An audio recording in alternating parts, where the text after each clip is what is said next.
విజయవాడ ఉత్సవం, దసరా ఉత్సవాలు. అధికారంలో ఉన్న ప్రాంతీయ పార్టీ, దిగిపోయిన ప్రతిపక్ష పార్టీ, ఈ రెండు కూడా నానా యాగి చేతలమైన పౌర సమాజం గమనిస్తా ఉంది. అసలు ఇద్దరికి ఏతో పలుకుతా ఉన్నాం కాంగ్రెస్ పార్టీ తరఫున. బెజవాడ చరిత్ర, పరిణామక్రమం తెలిసినోడిగా. గతంలో రాజగోపాల్ బ్రహ్మాండంగా తెలంగాణ పేరుతోటి లగడపాటి రాజగోపాల్ పార్లమెంట్ సభ్యుడు 2 times. ఫస్ట్ టైం ఎంపీ అయినప్పుడు పీడబ్ల్యూ గ్రౌండ్లో దాదాపు 4-5 లక్షల మందితోటి తెలంగాణ అని చెప్పి బ్రహ్మాండంగా యువతని, మహిళని, విద్యార్థుల్ని బ్రహ్మాండంగా ఒక పిలుపుతోటి ఆ జాతీయోద్యమ స్ఫూర్తిని గెలిచాడు. అందరిని కలుపుకొని, అన్ని కమిటీలు కలుపుకొని, అన్ని కులాలను కలుపుకొని, అన్ని సంఘాలను కలుపుకొని భారీ ఎత్తున నిర్వహించాడు. దాన్ని రోల్ మోడల్గా తీసుకోండి. రాజగోపాల్ ఎవరి దగ్గర చందాలు అడగల, సంస్థలను ఇన్వాల్వ్ చేశాడు, కమిటీలు ఇన్వాల్వ్ చేశాడు. చక్కగా స్మూత్గా జరిగిపోయింది.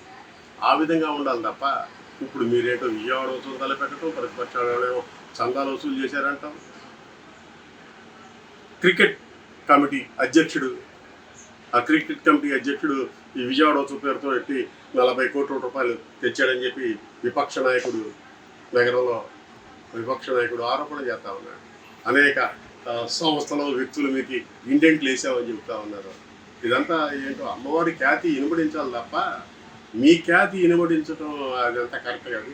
బెజవాడ ప్రయోజనాలు పెరగాలి, అమ్మవారి యొక్క ఖ్యాతి పెరగాలి.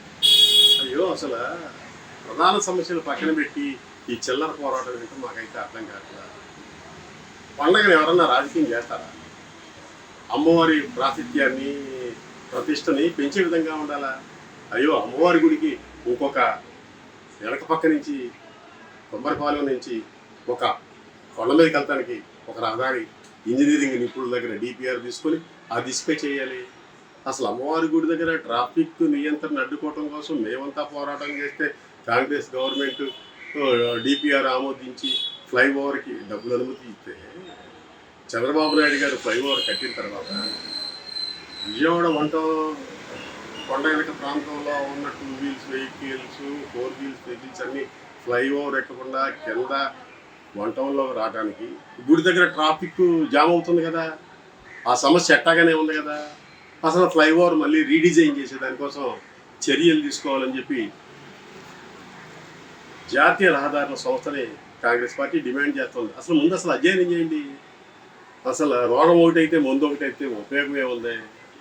అదే కొబ్బరిపాలెం, విద్యాధరపురం, ఆ ప్రాంతాల భవానీపురంలో ఉన్న వాళ్ళందరూ ఫ్లైఓవర్ ఎక్కకుండా ఇక్కడికి వస్తున్నారు కదా. వంటలు కాళేశ్వరం మార్కెట్కి వచ్చే ముందు గుడి దగ్గర చాలా ఇబ్బందులు పడుతున్నారు కదా. ఆ దిశగా ఎందుకు ఆలోచించారు? మేమంతా పోరాడి ఇచ్చిన ఫ్లైఓవర్ ఎందుకోసమా అని చెప్పి మేము అడుగుతా ఉన్నాం. అటువంటిది ఏమీ లేకుండా, లేకపోతే భవానీ ఐలాండ్ నుంచి అమ్మవారి గుడికి శాశ్వత ప్రాతిపదిక మీద, లేకపోతే యువతల పక్కన ఒక రోప్ వే ఉండాలి కదా.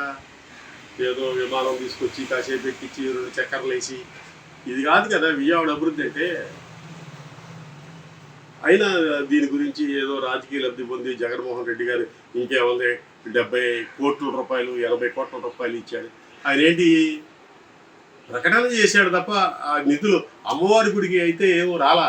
మరి ఎక్కడ వచ్చినాయో మరి వైకాపా నాయకులు చెప్పాలా? అసలు పండగలు జరిగితే చాలు వైకాపా వాళ్ళు అడావుడి బ్రహ్మాండంగా కనపడతా ఉంది. అది అట్టా ఉంది, ఇది ఇట్టా ఉందని.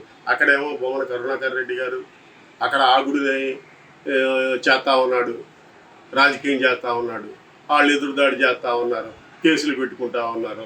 ఇక్కడ మీరు మళ్ళీ అదే పందా మీరు అవలంబిస్తున్నారు. దసరా ఉత్సవాలు మీరు లేకముందు, మీ పార్టీలు లేకముందు కూడా బ్రహ్మాండంగా ఆ టెంపుల్ ఇన్స్పెక్టర్ నడిపేస్తాడు, ఈవో నడిపేస్తాడు. మీరా ఇటువంటివి చేసేది? ప్రజల మెరుగైన సౌకర్యాలతోటి ఇబ్బంది పడకుండా చక్కగా సకాలంలో అంతరాలయం దగ్గర దర్శనం చేయించి పంపాలా. ఇదేంటో వాళ్ళ షో ఏంటో, వాళ్ళ ప్రతిష్ట ఏంటో మాకైతే ఏం అర్థం కావట్లా. ఇద్దరు రాజకీయాల్ని పక్కన పెట్టి కాసేపు విజయవాడ ఖ్యాతి కోసం ఎవరేం చేస్తున్నా, వ్యక్తులు చేస్తున్నా, సంస్థలు చేస్తున్నా, పార్టీలు చేస్తున్నా సంయమనం పాటించండి. ఒకళ్ళనొకళ్ళు గౌరవించుకోండి. అమ్మవారి ఖ్యాతిని పెంచండి. ఆ దిశగా ఆలోచన చేయకుండా ఇదేదో రాజకీయ లబ్ధి కోసం అమ్మవారి గుడిని మాజీ మంత్రి వాడుకుంటున్నారు, మాజీ ప్రజాప్రతినిధులు వాడుకుంటున్నారు, అధికార పార్టీ వాళ్ళు వాడుకుంటున్నారు. ఇదంతా కరెక్ట్ కాదు. ఏది ఏమైనా అమ్మవారి ప్రతిష్ట కలకాలం నిలబడేటట్టు విజయవాడ నుంచి వెళ్ళే బోల్డ్ అని ట్రైన్స్ ఉన్నాయి.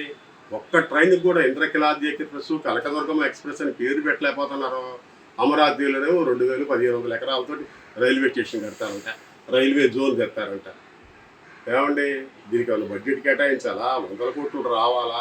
ఏం అవసరం లేదు కదా, ఒక పేరు కదా. బోర్డులు తెరమానం చేస్తే పేరు వచ్చుద్ది. భారతదేశంలో వందే భారత్లో 100 ఎక్స్ప్రెస్లు ఉన్నాయి. కనకదుర్గమ్మ పేరుతోటి తిరుపతి వెళ్తానికి తిరుమల ఎక్స్ప్రెస్ ఉంది, శేషాగిరి ఎక్స్ప్రెస్ ఉంది, షిరిడి వెళ్తానికి షిరిడి ఎక్స్ప్రెస్ ఉంది. దేశంలో పుణ్యక్షేత్రాలు అన్నిటికీ ఎక్స్ప్రెస్లు పేర్లు ఉన్నాయి కదా. వారణాసి వెళ్తే కాశీ ఎక్స్ప్రెస్, కాశీ వెళ్ళాలంటే వారణాసి ఎక్స్ప్రెస్. అన్ని ప్రాంతాలకు అన్నీ ఉన్నాయి కదా. అమరావతి ఎక్స్ప్రెస్ అని, శబరిమల ఎక్స్ప్రెస్ అని అన్నీ ఉన్నాయి కదా. విజయవాడకి ఎందుకు లేదు?